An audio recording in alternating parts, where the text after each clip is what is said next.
and losing, look, you got PFF grading you every week, like you were just referencing there before I came on. They're grading you. And now you go as a first-year quarterback, you barely know shit, and now everyone's telling you suck, and it takes a while to regain your confidence. The operations aren't there. He's not the guy. Is that too soon?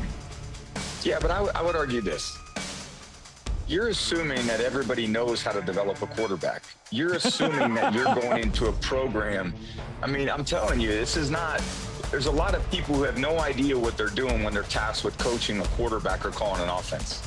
So are you saying, just like we rank quarterbacks 1 to 32, do you rank offensive coordinators 1 to 32? Do you rank quarterback coaches 1 to 32? Well, what if you had the 32nd ranked coordinator? Tom Brady, the greatest quarterback the game has ever seen, didn't mince words.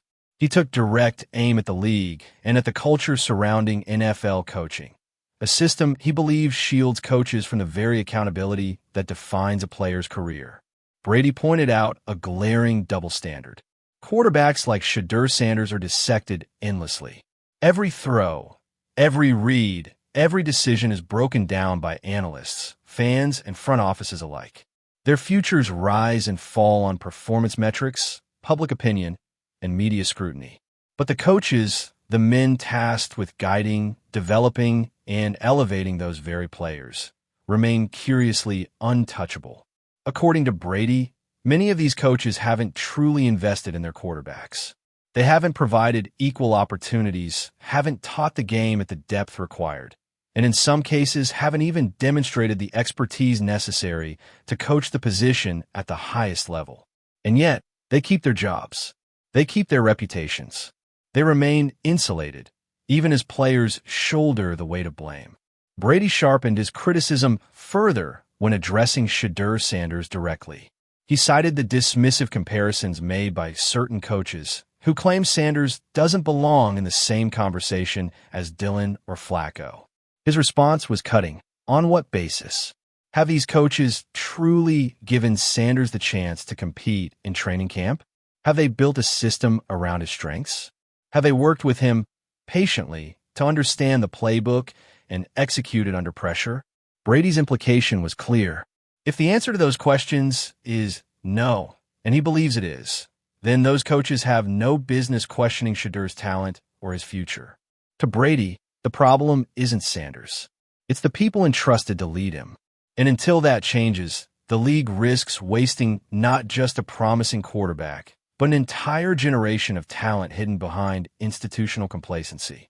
And that's a hard thing to evaluate. But I'd also say there's not many people who even know what to do.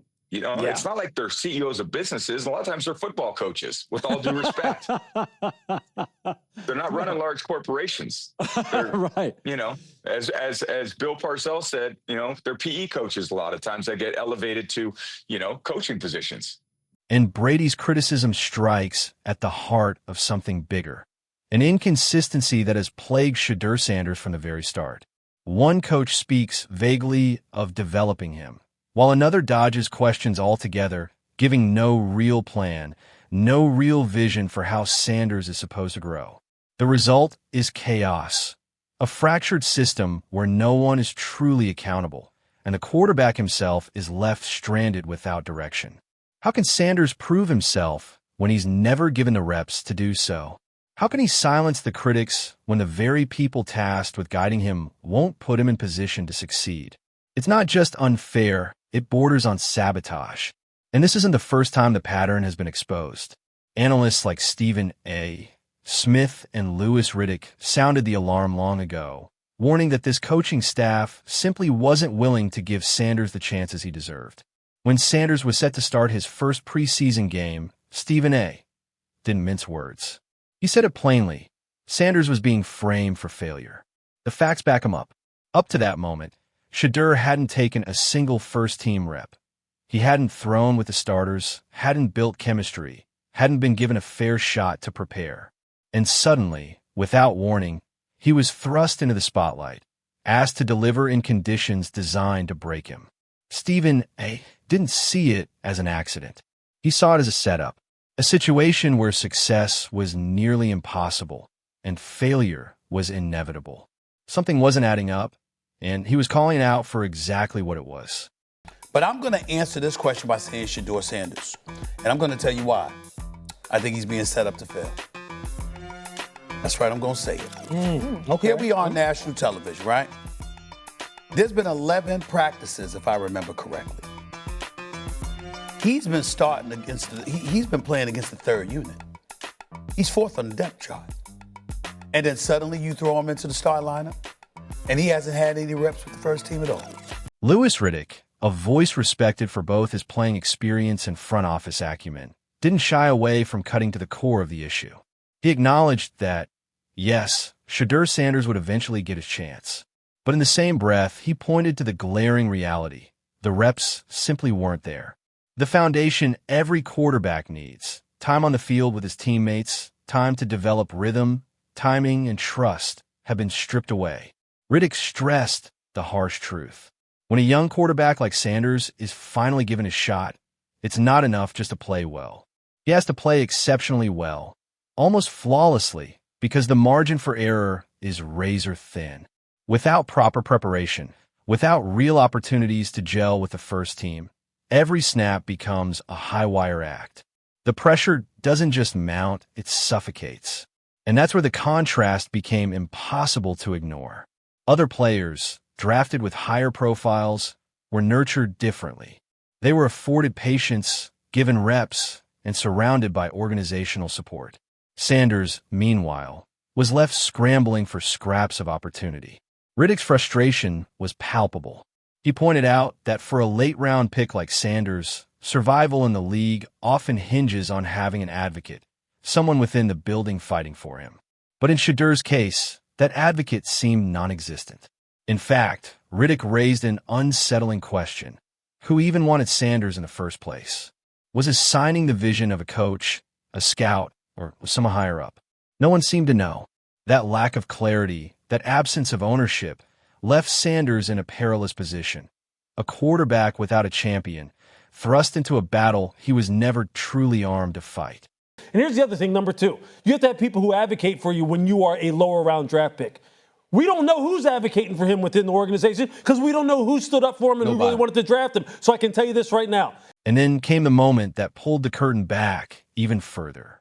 Jimmy Haslam, a man whose voice carries weight in Cleveland, delivered comments that shocked even seasoned insiders. Haslam openly admitted that he had no real knowledge of the decision to sign Shedeur Sanders, distancing himself entirely by saying it was left to the coaching staff. On the surface, it sounded casual, but beneath the surface, it raised a chilling red flag.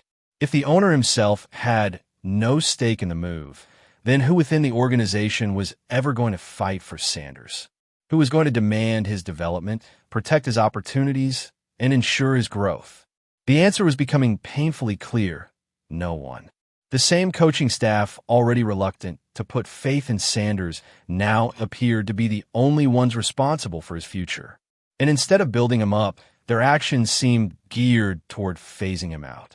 That's when Stephen A. Smith tore into the situation with trademark fire. He refused to let Haslam's words slide as some offhand remark. To him, this wasn't about oversight. It was about intention. He accused Haslam and others of playing a bigger, darker game, one where Sanders was never meant to succeed, never meant to see the field, never meant to even be part of the long-term plan. You were not going to let it happen, Stephen A. said bluntly, and his words echoed the suspicion that had been building all along.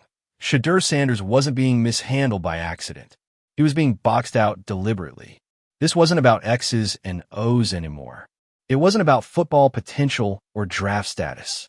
It was about politics inside the franchise, power, influence, and control being exercised at the expense of a young quarterback's career. We understand what's going on here. That's why Haslam was in his car on a Friday talking about, I can't see it happening, because they weren't going to let it happen. In the end, the story of Shedeur Sanders is not just about one young quarterback struggling to find his footing. It is a case study in how organizational dysfunction, misplaced priorities, and a lack of accountability can derail talent before it ever has the chance to flourish. Sanders has the tools. He has the pedigree. He has the fire. But what he has not had is the environment necessary to transform potential into performance. Tom Brady, Stephen A. Smith, and Lewis Riddick each circled the same point. Talent doesn't develop in a vacuum. It requires structure, guidance, and trust. Instead, Sanders was given mixed messages, empty promises, and a fractured support system. No meaningful reps with the first team. No advocate within the building fighting for his chance. And, perhaps most damning of all, an owner in Jimmy Haslam admitting he had no role in Sanders' signing, leaving the quarterback's future to a staff that seemed more interested in pushing him out than building him up. The consequences are telling. A promising young player placed in a precarious position, forced to perform under impossible odds, while those tasked with preparing him abdicated responsibility. This isn't just about Sanders. It's about a system that routinely fails players by valuing control over development, by protecting reputations instead of nurturing growth. So the questions must be asked. Can any player truly succeed when the system itself is broken? Is it fair to demand greatness from athletes while denying them the very opportunities that foster success? And should coaches, so often shielded from scrutiny, finally be held to the same standard of accountability as the players they judge? The answers may define not just Shedeur Sanders' future, but the future of how we evaluate and support young talent across professional sports.